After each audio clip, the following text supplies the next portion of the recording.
Alright, Jason, this video is for you. I have your quad finished up. This is the Racer X Twig tank.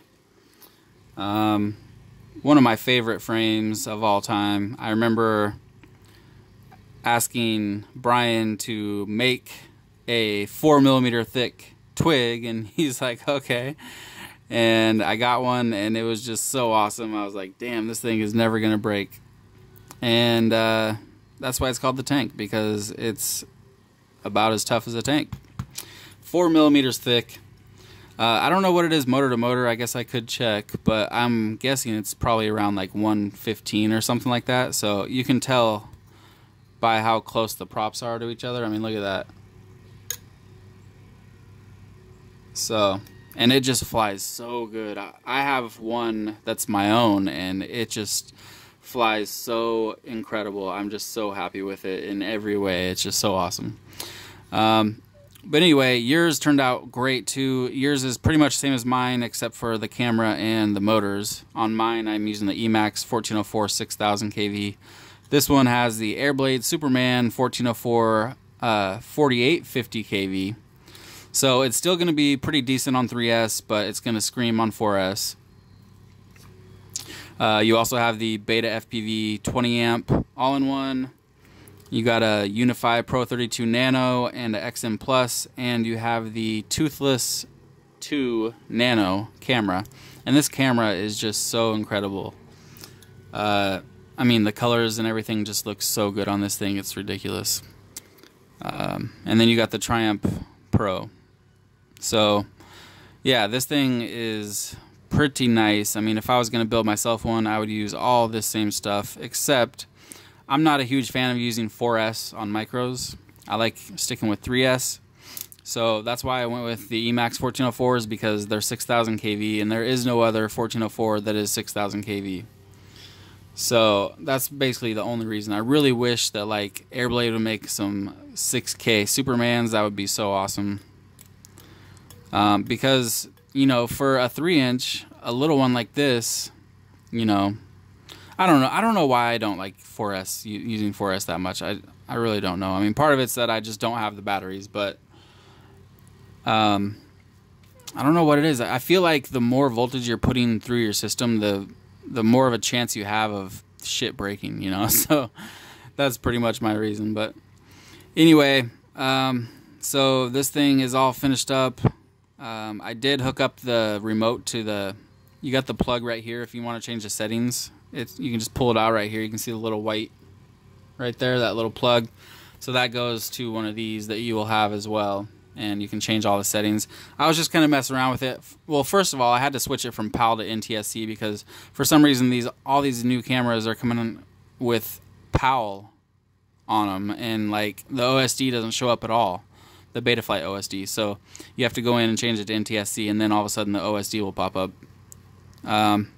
So while I was in there, I changed it to 16.9. It was on 4.3. There's a few different ones. There was like, I didn't even look through all of them, but I saw 4.3, and then there was a 4.3 narrow, and then I put it on 16.9, and I just stopped there. I didn't see what else there was, but so it's set to 16.9. If you don't have 16.9 goggles, like I have the Dominator V3s, and those are 16.9, but most other goggles are 4.3. So yeah, that's pretty much it. Oh, I was going to show you how to unlock the Unify Pro 32 Nano, because I've had so many people not knowing how to do that. It's very, very simple, so I'm just going to do it real fast on camera so people have something to reference.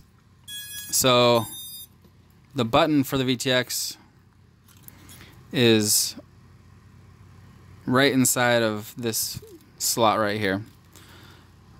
Actually, I wish I would have done this while it was out of the canopy. But anyway, you can see the buttons, the LEDs flashing.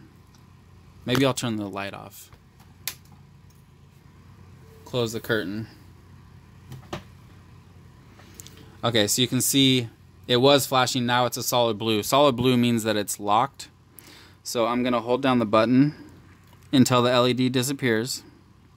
So here we go. I'm going to hold it down. if I can even see it. Oh my god. I got one eye looking through my camera and the other eye looking at the quad.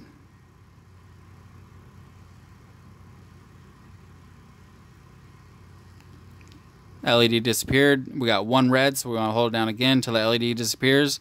Now we got two red. Now we want to hold it down for 20 seconds. 1, 2, 3, 4, 5, 6. Actually, you'll see the LED, see the blue went solid, and then next it's going to start flashing. And then you keep holding it down until it stops flashing. And when it stops flashing, that's when you can let go of the button. And it's now unlocked. So now we got 3 red, which is the power. So we got 1 blue, which is 25 milliwatts. So I'm going to click it once. We got 3 red, which means power. 1 blue, click it. 3 red. 2 blue is, I think, 100. I'm going to click it again. 3 red means power. 1, 2, 3. And that's 400 milliwatts. So there's only 3. There's 1 blue, 2 blue, 3 blue. The 3 blue is 400 milliwatts. So I think 1 is 25 and I think 2 is either 100 or 200. I don't remember. But that's it. That's all you got to do. Hold the button down for a few seconds once. Hold it down for a few seconds again. Hold it down for 20 seconds. And that's it. Then you can change the power. It's all about the LEDs flashing. I mean, you can just look up the manual online and it'll tell you what everything is. So now we have a blue and a red solid, which means that it's unlocked. And that's what you want. So now it's unlocked and it's set to 400 milliwatts. Alright. Since it's already plugged in, let's just show the video. It should be on F1 because that's what I set it to in beta flight. So there we go. So that means Smart Audio is working. You got RSSI working. I did flash the XM Plus for RSSI. So everything is good to go on this thing. So next up is a test hover. I have not done that yet, so hopefully it's good to go. I did set it up for props out. Okay. Here we go. Please fly.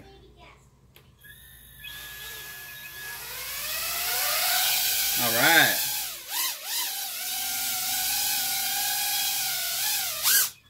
Damn.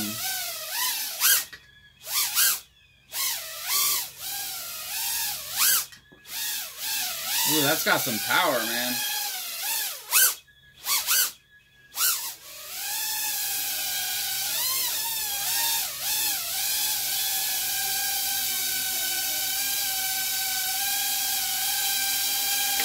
Dang, that thing, oh man. I'm actually a little bit jealous. I wasn't too sure if 3S was going to be enough power, because I liked my quads to be real punchy. But, man, it's got some nice punch to it on 3S. Anyway, there she be. Good to go. By the way, this is a 525 3S. Which would be a pretty good choice for this. I would probably go with a 650 though. But I haven't done a ton of testing on these motors. I'm just saying that because on my Emax 1404 6000 kV, I could fly for quite a long time on a 450 3S. And these are lower kV, so you'd think they'd be a little bit even more efficient than that. I don't know. You could try a 450, a 525, or a 650, 3S or 4S, but I think for this thing to scream the most, you're going to want to do like a, do they have a, yeah, they got a 525 4S. Race Day Quads has a 525 4S.